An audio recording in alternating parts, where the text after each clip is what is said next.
Oi, você que acompanha a gente aqui no Evangelho do Dia. Hoje é quinta-feira, dia 20 de fevereiro. Que bom, a palavra de Deus se colocar a caminho com Jesus, como propõe Marcos. Vamos então caminhar com ele no Evangelho de hoje? Nós estamos em Marcos, capítulo 8, versículos de 27 a 33. Naquele tempo, Jesus partiu com seus discípulos para os povoados de Cesareia de Filipe. No caminho, perguntou aos discípulos: quem dizem os homens que eu sou? Eles responderam: alguns dizem que tu és João Batista, outros que és Elias, outros ainda que és um dos profetas. Então ele perguntou: e vós, quem dizeis que eu sou? Pedro respondeu: tu és o Messias. Jesus proibiu-lhe severamente de falar a alguém a seu respeito. Em seguida começou a ensiná-los, dizendo que o Filho do Homem devia sofrer muito, ser rejeitado pelos anciãos, pelos sumos sacerdotes e doutores da lei. Devia ser morto e ressuscitar depois de 3 dias. Ele dizia isso abertamente. Então Pedro tomou Jesus à parte e começou a repreendê-lo. Jesus voltou-se, olhou para os discípulos e repreendeu a Pedro, dizendo: vai para longe de mim, Satanás. Tu não pensas como Deus, e sim como os homens. Palavra da salvação, glória a vós, Senhor. Essa palavra, vocês já perceberam que vem muitas vezes. É porque é uma palavra muito importante. Quando a gente se põe a caminho com Jesus, às vezes a gente tem a tentação de já saber quem Ele é. E uma ideia já pronta na cabeça que não permite, às vezes, evoluir, modificar, crescer. Mas quem se coloca a caminho com Jesus deve sempre se confrontar com a pergunta que ele faz: quem sou eu para você? O que você pensa verdadeiramente de mim? Existencialmente, quem sou eu para você? Porque às vezes a gente tem uma ideia sobre Jesus fixa, mas não é existencial. Muitas vezes a nossa fé ainda é uma fé emocional, sentimental, um amor que caminha nessa fé, mas não uma fé existencial, que afeta de fato o agir da gente, o viver nessa vida. Por isso essa pergunta: quem sou eu para você?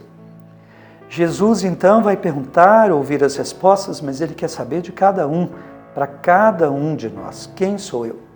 Pedro pensa que está tudo certo porque ele deu uma resposta prontinha, estava perfeita a resposta. Mas era perfeita, mas vocês ouviram, Jesus proibiu-lhe severamente de contar isso para alguém. Ele era o Messias. Pedro respondeu certo. Por que Jesus proibiu? Porque eles sabiam na cabeça, Pedro sabia na cabeça, mas ainda não no coração, na existência, no viver. Teria que aprender muito. Por isso a gente vai ouvir então o Evangelho dizer: e Jesus começou a ensiná-los dizendo que o Filho do Homem deveria sofrer muito da parte dos anciãos e ser morto na cruz. Ainda há muito que aprender. Jesus está ensinando a mim e a você como estava ainda prosseguindo o ensinamento, apesar da resposta corretíssima de Pedro, mas que era só ainda mental. Pois bem, eles vão ter que aprender quem é Jesus por causa da própria vida de Jesus, por meio da própria vida de Jesus, o servo sofredor. O Salvador, o Messias, o grande Jesus, é também o servo que vai entregar a vida por amor, que vai passar pelos sofrimentos mais cruéis, dando a sua vida. Isso eles não sabiam. Agora a gente está vendo que o próprio Pedro quer dizer a Jesus como ele deve ser, como ele deve agir. Às vezes a gente faz assim, a gente quer dizer a Deus o que ele deve fazer, como ele deve agir. A gente não quer aceitar o seguimento como deve ser. Pedro então vai dizer: não, Senhor, isso não aconteça de modo nenhum. E aí a gente ouve Jesus severo: afasta-te de mim, opositor. Satanás não é aqui ainda concebido como o diabo, o mal, é mais alguém que se opõe ao projeto. E nesse caso ao projeto de Deus. Afasta-te de mim, vai para trás de mim, quer dizer: anda, Pedro, no meu segmento, não queira ir me ensinando o caminho. É você quem deve aprender. Vai para trás de mim, Pedro. Afasta-te de mim nesse sentido. Põe-te como seguidor, não como alguém que vai dizer a Deus o que deve Deus fazer. Rezemos, encerrando esse momento. Tanta coisa esse Evangelho diz para a gente. Pensa um pouquinho quem é Deus para mim. Quem é Jesus Cristo de verdade? Será que eu o amo pelo que Ele é ou pelo que eu concebo a respeito dEle, pelo que Ele pode fazer por mim? Senhor nosso Deus, abençoa-nos diante desse Evangelho que confronta a nossa fé de uma maneira tão decisiva.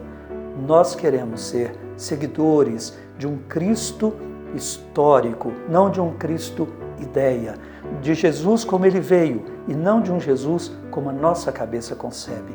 Ajuda-nos, Senhor, a não ter medo de segui-lo quando Ele nos convida a viver com Ele como Ele foi.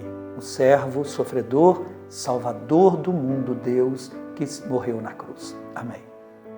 Recebamos a bênção para o seguimento se dar na bênção e na graça de Deus. O Senhor esteja convosco. Ele está no meio de nós. Abençoe-vos Deus Todo-Poderoso, Pai e Filho e Espírito Santo. Amém. Até amanhã, se Deus quiser.